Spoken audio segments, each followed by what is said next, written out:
Hello everyone, welcome to sleepy classes. कैसे हैं आप लोग? होपफुली अच्छे होंगे। आप जो है आपका ईपीएफओ का डेट आ चुका है। आपका प्रिपरेशन अब थोड़ा स्ट्रीमलाइन हो जाना चाहिए, क्योंकि आपके पास डेज जो हैं वो नंबर्ड है। और मान के चलिए कि अभी जो एग्ज़ाम है, जिस डेट पर यूपीएससी ने रिलीज़ किया है, होपफुली वो एग्ज़ाम ले लेगा। ठीक है, क्योंकि वैक्सीनेशन ड्राइव भी चल रहा है और केसेस भी कम हो रहे हैं, तो चांसेस काफ़ी हैं एग्ज़ाम होने का। इसलिए बिल्कुल मान के मत बैठिए कि एग्ज़ाम नहीं होगा, क्योंकि यूपीएससी जो है, पिछले बार भी यूपीएससी का प्रीलिम्स के पहले लोग को लग रहा था कि एग्ज़ाम नहीं होगा, पर हो गया था। ठीक है, तो आप जो है टाइम को अच्छे से यूटिलाइज़ करें।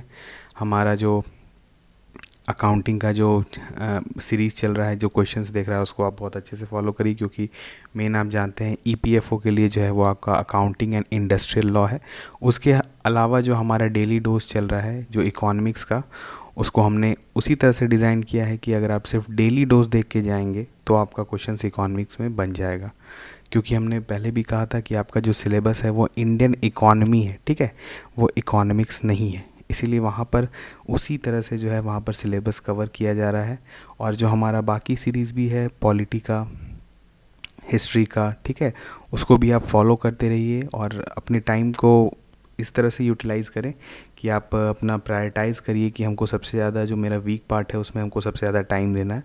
तो आपके लिए जो इतना दिन है ये काफ़ी है एग्ज़ाम के लिए प्रिपेयर होने के लिए। ठीक है, तो आज जो है हमारा डेली डोज है इन्वायरमेंट एंड इकोलॉजी का, और इसका पार्ट 5। ये जो है आपके ईपीएफओ पॉइंट ऑफ व्यू से काफ़ी इंपॉर्टेंट नहीं है, लेकिन आपका बाकी जितना भी स्टेट सर्विसेज होता है या फिर आपका इवन सीडीएस का एग्ज़ाम होता है, उसमें ये काफ़ी हेल्पफुल होगा। ठीक है, तो 5 क्वेश्चंस रहता है, आप इसको बस धीरे धीरे देखते रहिए। अगर आपको पूरा इन्वायरमेंट पढ़ने का मन नहीं है तो यहाँ पर से भी आपका काफ़ी फैक्ट्स और कंसेप्ट्स कवर हो जाएगा। तो अगर आप इस सीरीज़ को भी फॉलो करते हैं और अगर अभी आप पूरी तरह से इन्वायरमेंट नहीं पढ़ना चाहते हैं तो आप इस सीरीज़ से जो है थोड़ा बहुत नॉलेज गेन कर सकते हैं। ठीक है, तो हम स्टार्ट करते हैं। हमारा वैसा ही क्वेश्चन है, बिल्कुल एग्ज़ाम पैटर्न पे बेस्ड है, और इसमें काफ़ी जो क्वेश्चंस लिया गया है वो करंट अफेयर बेस्ड भी होगा। तो इसलिए जो है क्वेश्चन को आप अच्छे से अटेम्प्ट करें, क्योंकि ये अभी रिसेंटली आया हुआ क्वेश्चन सब है। थोड़ा प्रीवियस ईयर क्वेश्चन भी है यूपीएससी प्रीलिम्स का। तो आप जो है वीडियो को पॉज करिए, क्वेश्चन को अटेम्प्ट करिए और फिर इसका सॉल्यूशन देखिए। ठीक है, और इसका फिर हम लोग इसका डिटेल्ड एक्सप्लेनेशन भी देखेंगे। ठीक है, तो हम लोग स्टार्ट करते हैं। हमारा पहला क्वेश्चन है आज का, consider the following statements about international solar alliance ISA। ये काफ़ी इंपॉर्टेंट है। ठीक है, ये इसलिए इम्पॉर्टेंट है क्योंकि आप जानते हैं इंडिया के पॉइंट ऑफ व्यू से इंडिया जो है इसका इनिशिएटर है। तो अब हम लोग देखते हैं। देखिए, इसका पहला स्टेटमेंट जो है, 121 solar resource rich countries lying fully or partially between the Tropic of Cancer and Tropic of Capricorn as prospective members। ठीक है, दूसरा है आपका, Antigua a Central American country is the 87th and the latest country to sign the agreement. ठीक है, और आपका statement third जो है, the ISA is headquartered in Gurugram India. Gurugram, ठीक है, तो जो इसका पहले नाम गुड़गांव था, जो कि आप जानते हैं। तो बताइए इसका सही स्टेटमेंट क्या है, इसमें कौन कौन सा स्टेटमेंट सही है। विच of the above statements is और आर करेक्ट। तो आपका पहला है 1 and 2 ओनली, ऑप्शन बी है आपका 1 and 3 ओनली, ऑप्शन सी है आपका 2 and 3 only, and option D है आपका 1, 2 and 3। तो बताइए सही ऑप्शन क्या है इसका। इसका सही ऑप्शन है 1 and 3 ओनली। जो सेकंड स्टेटमेंट है वो आपका गलत है। अब हम लोग इंटरनेशनल सोलर अलायंस देख लेते हैं। ये काफ़ी इंपॉर्टेंट है, ये हमने कहा क्योंकि ये इंडिया के पॉइंट ऑफ व्यू से, क्योंकि इंडिया जो है वो इसका इनिशिएटर कंट्री है, और फ्रांस के हेल्प से ISA लॉन्च हुआ था। आपको याद है COP21 में, कॉन्फ्रेंस ऑफ पार्टीज़ जो UNFCCC का होता है, वहाँ पर ही उसके साइडलाइंस पे इसको लॉन्च किया गया था। अब ये काफ़ी बड़ा हो गया ऑर्गेनाइजेशन, इसमें काफ़ी मेंबर्स जुड़ चुके हैं, इसमें काफ़ी फंडिंग भी आने लगी है।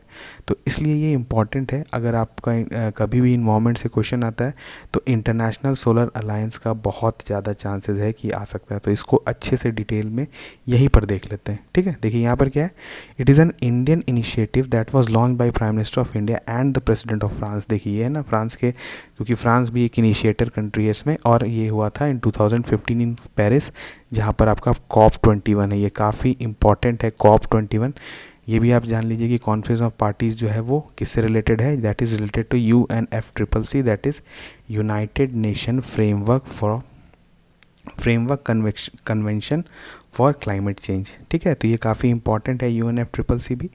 और देखिए इसका ऑब्जेक्टिव क्या है ISA का, to collectively address key common challenges to scaling up of solar energy. ठीक है, आप जानते हैं सोलर एनर्जी जो है वो इंडिया के लिए बहुत क्रूशियल है, और करंट गवर्नमेंट जो हमारी है ये काफ़ी पुश कर रही है सोलर एनर्जी को, इंटरनेशनली भी और डोमेस्टिकली भी।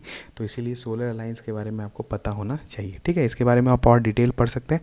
अब देखिए दूसरा स्टेटमेंट क्यों गलत था, निकारागुआ है कंट्री, ठीक है, नॉट एंटीगुआ।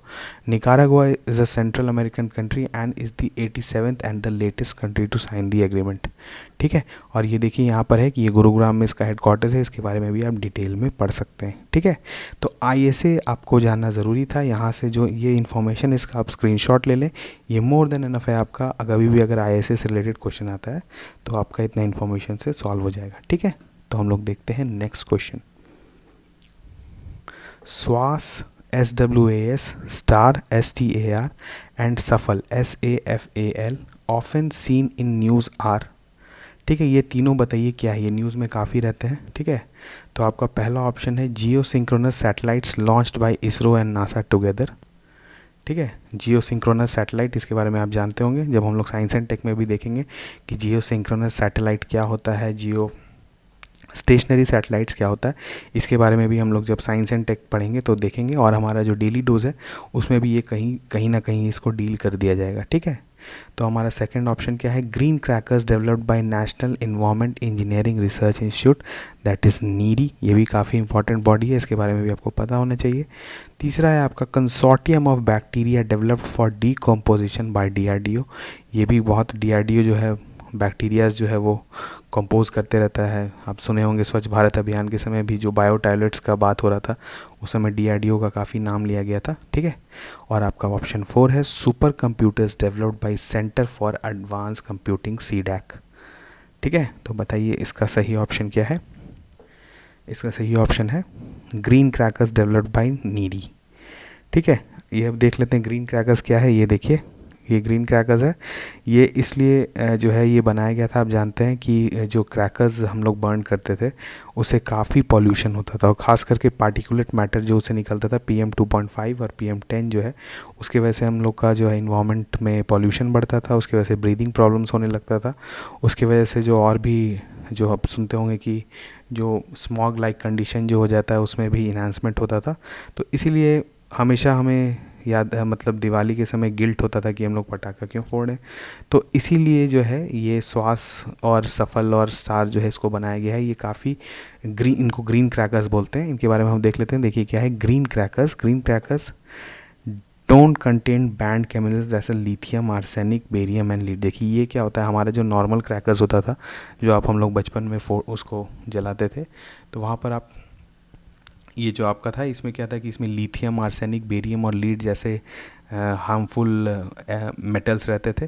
तो इन सब मटेरियल से क्या होता था, हमारा ब्रीदिंग प्रॉब्लम होता था, एयर पॉल्यूशन होता था, और भी बहुत इससे हेल्थ इफ़ेक्ट्स होता है। तो इसीलिए इसको क्या किया गया है कि इसको इस तरह से डिज़ाइन किया गया है ग्रीन क्रैकर्स को, कि इसमें जो है देखिए होता क्या था, ये सब जो मटेरियल्स थे ये यूज़ होते थे इसलिए क्योंकि इनका सब अलग अलग जो था वो यूज़ था। किसी से लाइटनिंग होता था, किसी से स्पार्क होता था। ठीक है, तो ये सब मटेरियल्स जो थे ये काफ़ी इंपॉर्टेंट थे क्रैकर बनाने में। लेकिन अब जो हमारी जो नीडी ऑर्गेनाइजेशन है ये इस तरह से इसको डिज़ाइन की गई कि देखिए यहाँ पे जैसे ये सफल है, इसमें क्या है सेफ़ मिनिमल एलुमिनियम। ठीक है, इसमें एलुमिनियम लेवल जो कि सेफ़ है उतना ही कंटेन करती है, इससे पॉल्यूशन नहीं होता है। जैसे आपका सेफ़ वाटर रिलीज़ जो है ये भी काफ़ी, ये जब रिलीज़ करता है, जब इसका मतलब ये बर्स्ट करता है तो इससे कुछ हार्मफुल प्रोडक्ट नहीं निकलता है, सिर्फ वाटर वेपर निकलता है। ठीक है, तो इस तरह का चीज़ जो है आप इसको अच्छे से पढ़िए। स्वास को, सफल स्टार को और सफल को आपको पता होना चाहिए। देखिए अब क्या होता है ना कि इसका क्वेश्चन अगर आप कभी नहीं देख कर गए हैं या आपने कभी सुना नहीं है तो आप इसको देखिए कितना एग्जाम्पल्स था, आपको कंफ्यूज करने के लिए कुछ भी दिया जा सकता है। आप हो सकता था इसको बैक्टीरिया ही समझ लेते या आप सुपर कंप्यूटर समझ लेते, क्योंकि आप सुनते हैं हमारा सुपर कंप्यूटर जो है परम या इस तरह का नाम रखा जाता है, तो हो सकता है कि आपको कन्फ्यूजन हो जाए। इसीलिए ये सब इन्फॉर्मेशन एक बार अगर आपका देखा हुआ है तो आप जो है क्वेश्चन उसको सही मार्क करेंगे। ठीक है, तो छोटा छोटा इन्फॉर्मेशन है, इसको बस आप ध्यान दीजिए कि थोड़ा इसके बारे में अगर आपका कहीं, क्योंकि आप एक बार इसको देख लेंगे तो आपको दिमाग में रहेगा कि अच्छा हमने कभी सुना था इसके बारे में कि ये जो है ये एक तरह का क्रैकर है या फिर इससे रिलेटेड है, तो आप ऑप्शन से एलिमिनेट कर लेंगे। ठीक है, देखिए अब क्या है, नीरी क्या है, नीरी जो है काफ़ी इम्पॉर्टेंट ऑर्गेनाइजेशन है इंडिया का। नीरी और भी इम्पॉर्टेंट इन्वेंशंस करते रहता है, आप इसके बारे में भी पढ़ते रहिए। जैसे एक वायु भी किया था, ये भी काफ़ी इंपॉर्टेंट इन्वेंशन था नीरी का। और ये जो है ये CSIR लैब है, ठीक है, council for scientific and industrial research, India का काफ़ी इंपॉर्टेंट डिपार्टमेंट है। Department of science and technology के अंदर आता है ये। इसको भी आप देख लेंगे एक बार कि CSIR क्या काम करता है, क्योंकि हमने पिछले लेक्चर में भी देखा था IARI, Indian agriculture research institute Pusa, जो कि आपने देखा था काफ़ी, उसके बारे में हमने डिटेल एक्सप्लेनेशन देखा था। तो इस तरह का ऑर्गेनाइजेशंस को भी आप देखते रहिए कि इनका पेरेंट मिनिस्ट्री क्या है, ये काम क्या करते हैं, इनके अंडर क्या क्या आता है। ठीक है, तो ऐसे धीरे धीरे करके आप अपना इन्फॉर्मेशन बेस बढ़ाते रहिए। ठीक है, बताइए हमारा नेक्स्ट क्वेश्चन है, ये भी काफ़ी इंपॉर्टेंट क्वेश्चन है और ये करंट अफेयर्स ओरिएंटेड है। ठीक है, बताइए consider the following national clean air programme NCAP। ठीक है, काफ़ी न्यूज़ में है ये, आपने कभी ना कभी तो 2019 से या 2020 से आपको पढ़ा होगा आपने कभी न्यूज़, क्योंकि ये न्यूज़ में था काफ़ी। ठीक है, तो आपका पहला स्टेटमेंट है NCAP is a pollution control initiative launched by Ministry of Environment to cut the concentration of coarse PM10 and fine particles PM2.5 by at least 20% in the next 5 years। ठीक है, दूसरा स्टेटमेंट क्या है, देखिए 2019 has been taken as a base year for comparison. ठीक है, ये जो 20% जो नेक्स्ट 5 ईयर में कम करना है, तो किसके रिस्पेक्ट में करना है, तो उसी का है कि 2019 has been taken as a base year for comparison. ठीक है, और आपका स्टेटमेंट थर्ड है, central pollution control board CPCB is the apex body monitoring this programme. ठीक है, तो बताइए इसका करेक्ट स्टेटमेंट क्या है, कौन कौन सा स्टेटमेंट इसमें से सही है। तो आपका ऑप्शन 1 है 1 and 2 ओनली, ऑप्शन 2 है 2 and 3 ओनली, ऑप्शन 3 है 1 and 3 ओनली, और ऑप्शन 4 है 1, 2 and 3। बताइए तो इसका सही आंसर क्या होगा, इसका सही आंसर है 1 and 3। ये गलत स्टेटमेंट है क्योंकि इसका बेस ईयर जो है वो 2017 है। ठीक है, देखिए यहाँ पर हम लोग देखते हैं NCAP is a pollution control initiative launched by ministry of environment. ठीक है, और ये देखिए क्या है, अभी आपने पढ़ा होगा दिल्ली, खास करके दिल्ली NCR रीजन में जब हमारा जो अक्टूबर का टाइम होता है या सर जो उस समय जब एयर स्टेबल हो जाता है उसके समय, तो वहाँ पर पोल्यूशन का प्रॉब्लम होता है और उस समय पराली भी जलाई जाती है, जिसकी वजह से एयर जो हमारा क्वालिटी है वो काफ़ी डिटोरिएट हो जाता है। उसके वजह से हेल्थ प्रॉब्लम्स होने लगते हैं, खास करके अभी जैसे कोविड के टाइम में ये एकदम डेडली हो सकता है कि अगर आपका इन्वायरमेंट और भी पॉल्यूटेड हो जाए, आपको ब्रीदिंग प्रॉब्लम हो जाए। तो इस तरह से क्या है कि ये इंडिया का और ख़ास करके दिल्ली NCR रीजन का जो है काफ़ी मेजर प्रॉब्लम हो गया है। तो इसीलिए क्या हुआ था कि गवर्नमेंट, अभी तक हमारे पास जितना भी जो हमारा प्रोग्राम्स था एयर पोल्यूशन का, वो टारगेट ओरिएंटेड नहीं था। ठीक है, इससे पहले क्या था कि लोग बोलते थे ठीक है कि आप ये काम कर लीजिए, आप वो काम कर लीजिए, पंजाब को बोला था कि आप पराली मत जलाइए, या फिर बाकी स्टेट्स को बोला जाता था, तो वो कुछ मतलब होता था, टारगेट बेस्ड काम नहीं करते थे। इसीलिए NCAP को लाया गया था। NCAP में क्या है कि एक टारगेट सेट कर दिया गया है कि हम लोग को जो 2017 में जो हमारा PM10 और PM2.5 का लेवल है, उसमें हम लोग को 20% डिक्रीज़ लाना है इन द नेक्स्ट 5 ईयर्स। ठीक है, तो ये जो है ये आप समझिए कि ये पहला जो है ये टारगेट ओरिएंटेड प्रोग्राम है। ठीक है, दूसरा क्या है, देखिए it is implemented in 102 non attainment cities. अब देखिए आप नॉन अटेनमेंट सिटीज़ क्या बोलेगा, देखिए इंडिया में एक स्टैंडर्ड है एयर क्वालिटी का, जिसको हम लोग बोलते हैं NAAQS। ठीक है, इसको बोलते हैं national ambient air quality system. ठीक है, तो अब क्या है कि इसमें एक सर्टेन लेवल जितना भी पॉल्यूटेंट्स होता है, ठीक है, उसका एक सर्टेन लेवल को इसमें सेट कर दिया गया है। तो इसमें क्या है कि अगर जो भी स्टेट, जो भी मतलब सिटीज़ है, वो नाक्स का जो मतलब जो क्राइटेरिया सेट किया हुआ है, अगर उसको अटेन करती है, ठीक है, तो उसको अटेनमेंट सिटीज़ बोलते हैं, मतलब कि ये क्लीन सिटीज़ है, इसमें इतना ज़्यादा पॉल्यूशन नहीं है। लेकिन जो नहीं कर पाती है एम्बियंट एयर क्वालिटी का, उसको हम लोग बोलते हैं नॉन अटेनमेंट सिटीज़। तो यहाँ पर देखिए ये 102 नॉन अटेनमेंट सिटीज़ है। ठीक है, और यहीं पर जो है मेन आपका जो है ये PM10 और PM2.5 का पोल्यूशन होता है। तो ठीक है, तो यहाँ पर हम लोग का इम्प्लीमेंटेशन हो रहा है इसका। और देखिए CPCB जो है ये एग्जीक्यूट करिए इस प्रोग्राम को इन द मतलब इन स्टेट गवर्नमेंट्स के साथ भी कोऑर्डिनेट कर रही है, ठीक है। तो स्टेट गवर्नमेंट भी इंपॉर्टेंट पार्ट है इसमें, लेकिन इसको जो है ओवरऑल मॉनिटरिंग जो करेगी वो CPCB करेगी, ठीक है। एक यहाँ पर अब देखिए न्यूज़ में क्या होता है, union government approved 2200 crore to state governments to fight air pollution, to fight 42 cities में, ठीक है। और जहाँ पर in excess of 1 million under NCAP, ठीक है। तो अभी जो है काफ़ी पैसा अलॉट हो रहा है इसमें, और स्टेट गवर्नमेंट और इवन सेंट्रल गवर्नमेंट काफ़ी सीरियस है इस इशू को लेके। तो इसलिए आप NCAP के बारे में पढ़ लें, ठीक है। NCAP से पढ़िए, CPCB के बारे में पढ़िए, नाक्स के बारे में भी आप पढ़िए, ठीक है। ये सब छोटा छोटा इन्फॉर्मेशन है, ये आपको पता होगा तो आपका काम हो जाएगा, ठीक है। आपको इसमें डिटेल में नहीं जाना है, कोई बुक नहीं पढ़ना है, कोई आपको PhD नहीं करना है, ठीक है। इसमें आपको सिंपल लैंग्वेज में कहा जाए तो आपको PhD नहीं करना है, आपको सिर्फ और सिर्फ इंफॉर्मेशन गैदर करना है, ठीक है। और जितना भी इंफॉर्मेशन आपको यहाँ पे मिल रहा है that is more than enough to solve any question based, अगर आपसे आता है NCAP पे, ठीक है। तो हम लोग देखते हैं नेक्स्ट क्वेश्चन।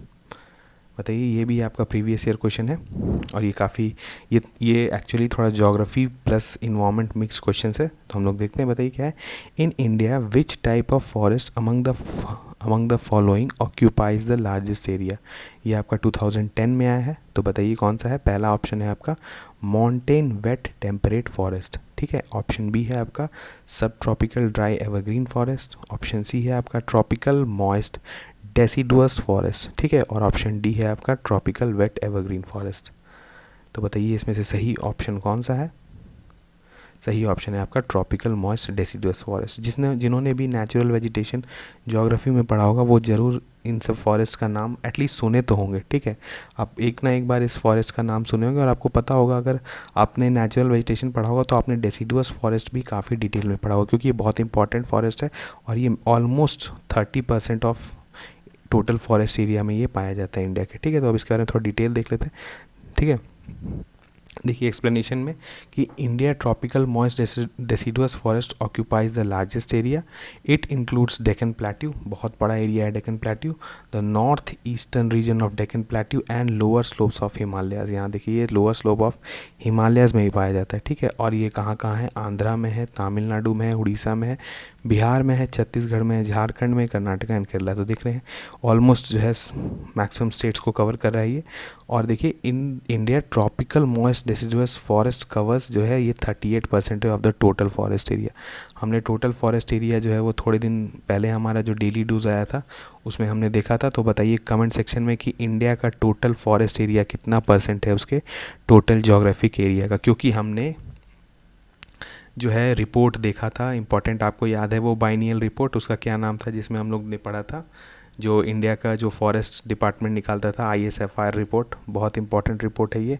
अगर जिन्होंने भी नहीं जानते हैं इसके बारे में, जो नहीं देखे हैं, वो हमारा डेली डोज है जो इन्वायरमेंट का, उसमें जाके देखें कि ISFR क्या है। और उसके बाद हमने उसमें फॉरेस्ट कवर, ट्री कवर, इस तरह के कंसेप्ट को अच्छी तरह से कवर किया था, तो आप जाके उस वाले डेली डोज को देखिए, ठीक है। और कमेंट सेक्शन में बताइए कि इंडिया का टोटल फॉरेस्ट कवर कितना है, परसेंटेज में बताइएगा, ठीक है। तो अब हम लोग देखते हैं नेक्स्ट क्वेश्चन। नेक्स्ट क्वेश्चन जाने से पहले एक इसका डायग्राम में भी देख लेते हैं, ठीक है, आपको पता चले। देखिए ये जो है आपका मॉइस्ट डेसिडुअस जो है ये कहाँ कहाँ पाया जाता है, कितना वाइड रेंज में है, ये हर जगह पाया जा रहा है। तो ये ऑलमोस्ट जो है ये 38% है ऑफ टोटल फॉरेस्ट कवर, ठीक है। तो इतना आपको पता होना चाहिए, और बाकी भी फॉरेस्ट का आप जो है थोड़ा बहुत जो डिस्ट्रीब्यूशन देख सकते हैं। तो इस तरह का इन्फॉर्मेशन अगर आपको पता होगा तो नेचुरल वेजिटेशन से रिलेटेड जो क्वेश्चन आता है उसको आप सॉल्व कर लेंगे, ठीक है। देखते हैं नेक्स्ट क्वेश्चन। देखिए ये क्वेश्चन जो है ये इसलिए लिया गया है, पहले हम लोग देख लेते हैं स्टेटमेंट, फिर इसके बारे में थोड़ा सा बात करेंगे, ठीक है। तो which of the following statements best describe carbon fertilization. ये 2018 के आपके UPSC प्रीलिम्स में आ चुका है। तो आपका पहला स्टेटमेंट है increase plant growth due to increase concentration of carbon dioxide in the atmosphere, ठीक है। ऑप्शन बी है आपका increase temperature of earth due to increase concentration of carbon dioxide in the atmosphere. आपका ऑप्शन सी है increased acidity of oceans as a result of increased concentration of carbon dioxide in the atmosphere। और option D है आपका adaptation of all living beings on earth to the climate change brought about by the increased concentration of carbon dioxide in the atmosphere, ठीक है। तो बताइए इसका सही statement कौन सा है। इसका सही स्टेटमेंट है ऑप्शन ए, ठीक है, increased plant growth due to increase concentration of carbon dioxide in the atmosphere, ठीक है। देखिए अब क्या है, इस क्वेश्चन को लेने का मकसद ये था, एक तो ये यूपीएससी के प्रीलिम्स में आ चुका है, ठीक है, और आप एक बात ज़रूर जान लें कि यूपीएससी के प्रीलिम्स में जो क्वेश्चन आता है, ठीक है, उसका बहुत चांस रहता है कि वो बाकी यूपीएससी के भी एग्ज़ाम्स में आ जाएगा, ठीक है। अगर वो नहीं आएगा तो उससे रिलेटेड कोई इन्फॉर्मेशन जो है वो उससे ज़रूर क्वेश्चन आ जाएगा। जैसे आपका यूपीएससी का प्रीलिम्स का क्वेश्चन काफ़ी बार जो है वो एक साल के बाद या उसी साल जो है वो आपका सीडीएस में मिलता है, ठीक है, सीडीएस में आपको मिलेगा, या फिर और भी रिलेटेड अगर स्टेट सर्विसेज में भी क्वेश्चन जो आ जाता है। इसीलिए हमने स्टेट कार्बन फर्टिलाइजेशन इफेक्ट को ले लिया था, और ख़ास करके इस तरह का जो आपका कार्बन से रिलेटेड जितना टर्म है, जैसे आपने कार्बन सीक्वेस्ट्रेशन पढ़ा होगा, ठीक है, ये कार्बन सीक्वेस्ट्रेशन भी बहुत इंपॉर्टेंट पॉइंट है, इसको भी आप अच्छे से पढ़ लें। तो इस तरह का टर्म्स के बारे में आपको एटलीस्ट पता होना चाहिए कि इसका मतलब क्या है, ठीक है, बहुत डिटेल में आपको नहीं जाना है। तो हम लोग यहाँ पर एकदम जो है मतलब बेसिक नॉलेज देखेंगे कि कार्बन फर्टिलाइजेशन का मतलब क्या है। देखिए, carbon fertilization is the artificial enrichment of the atmosphere of greenhouse gas houses with carbon dioxide and essential nutrient for plants and vegetables, ठीक है।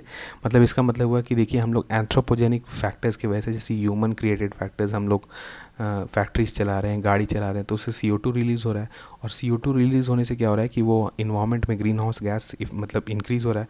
और यहाँ पे देखिए, the CO2 fertilization effect और carbon fertilization effect causes an increase rate of photosynthesis. अब आप जानते हैं कि प्लांट को CO2 चाहिए रहता है फोटोसिंथेसिस करने के लिए। तो जब आपका नॉर्मल कंडीशन से ज़्यादा जो है वो CO2 जो है आपके इन्वायरमेंट में बढ़ जा रहा है ड्यू टू हमारा मतलब ह्यूमन फैक्टर्स, तो प्लांट का भी रेट ऑफ फोटोसिंथेसिस जो है वो बढ़ता चला जा रहा है, ठीक है। और इससे ये भी देखा गया है कि इसमें जो है ट्रांसपिरेशन, जो हमारा जो प्लांट जो वाटर रिलीज़ करता है उसमें भी जो है वो कुछ कमी आई है। तो ये सब फैक्टर जो है इसका अभी इफ़ेक्ट जो है वो स्टडी किया जा रहा है। मतलब अगर CO2 हमारा इंक्रीज़ हो रहा है तो उस पर प्लांट पे क्या इफ़ेक्ट हो रहा है। अभी तो है दिख रहा है कि प्लांट जो है उसको मतलब CO2 काफ़ी ज़्यादा मात्रा में मिल रहा है, तो वो फोटोसिंथेसिस ज़्यादा कर रहा है। लेकिन ज़्यादा फोटोसिंथेसिस करने का मतलब ये नहीं है कि प्लांट का ग्रोथ जो है वो बढ़ जाएगा। देखिए यहाँ पर दिया हुआ है, the carbon fertilization effect varies depending on plant species, air and soil temperature and availability of water and nutrients, net primary productivity NPP। ये भी काफ़ी इंपॉर्टेंट पॉइंट है। इसका ये मतलब होता है कि आपका नेट, जैसे हमारा प्राइमरी प्रोड्यूसर्स क्या होता है, प्लांट, ठीक है, तो उसका जो टोटल जो प्रोडक्शन होता है सारे प्लांट का, ठीक है, उसको इन टर्म्स अगर हम लोग एनर्जी निकालते हैं तो हम लोग उसको बोलते हैं नेट प्राइमरी प्रोडक्टिविटी। इसको जब हम लोग इकोलॉजी पढ़ेंगे, ठीक है, वहाँ पर हम लोग इसको टर्म करेंगे कि प्राइमरी प्रोडक्टिविटी क्या होता है। तो यहाँ पर देखिए, थोड़ा सा समझ लीजिए कि प्राइमरी प्रोडक्टिविटी इस तरह से हुआ कि प्लांट जो है वो कितना, टोटल प्लांट्स जो है वो कितना एनर्जी प्रोड्यूस कर रहा है, ठीक है। तो यहाँ पर अब देखिए क्या है कि स्टार्टिंग में हो सकता है कि वो पॉजिटिवली रिस्पॉन्ड करे CO2 के इंक्रीज़ का, लेकिन इसका ये मतलब नहीं है कि उसका प्लांट का ग्रोथ भी बढ़ेगा, ठीक है। तो अभी ये अंडर स्टडी है ये टॉपिक कार्बन फर्टिलाइजेशन, इसके बारे में आपको ज़्यादा जानने का ज़रूरत नहीं है। बस इतना जान लीजिए कि CO2 जो है वो जो इन्वायरमेंट में रिलीज़ हुआ है ड्यू टू ह्यूमन फैक्टर्स, उसकी वजह से जो है प्लांट का भी रेट ऑफ फोटोसिंथेसिस इंक्रीज़ हो गया है। और रेट ऑफ फोटोसिंथेसिस इंक्रीज़ हो गया है तो स्टार्टिंग में प्लांट तो उनका ग्रोथ हो रहा है, लेकिन इसका ये मतलब नहीं है कि आगे भी होते रहेगा और उनका प्रोडक्टिविटी भी बढ़ेगा, ठीक है। तो हमने कहा कि कार्बन सीक्वेस्ट्रेशन, कार्बन फर्टिलाइजेशन, इस तरह का जहाँ भी आप टॉपिक देखें तो एटलीस्ट उसको एक बार गूगल कर लें तो आपको पता रहेगा। अगर क्वेश्चन आता है तो आपको एग्ज़ाम में बाउंसर नहीं लगेगा, आपको लगेगा कि आपने इसको कहीं ना कहीं देखा है, ठीक है। तो आज जो हमारा ये था डेली डोज, इसमें हमने देखा इन्वायरमेंट से रिलेटेड, पॉल्यूशन से रिलेटेड चीज़ को देखा, ठीक है।